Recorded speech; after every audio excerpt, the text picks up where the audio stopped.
Hello and welcome to the Music Professor channel.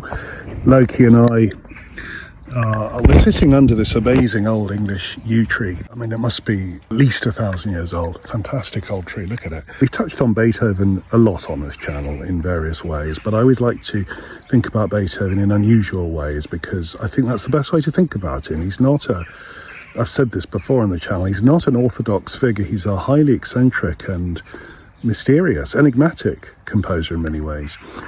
One set of pieces that I want to talk about, and will talk about in the future on the channel, is his extraordinary set of 5 late string quartets at the end of his life. 6 if you count the Grosse Fuge as a separate piece.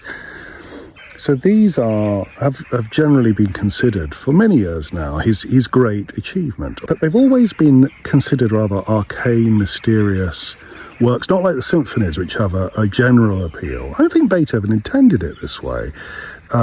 He intended for the symphonies to be, in a sense, public statements, with the 9th, of course, coming in famously public at the end with a grand kind of hymn to mankind, the brotherhood of humanity.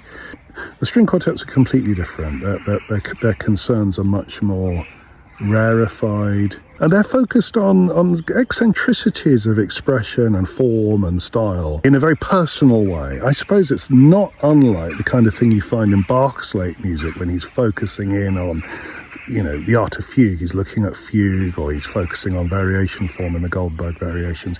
It's not dissimilar.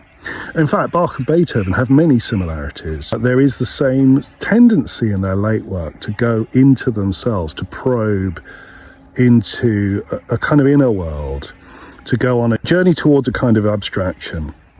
In Beethoven's case, I think this was partly enabled by his increasing deafness. So in his silent world, he was traveling in that wonderful direction. I'll say more about this in the next short.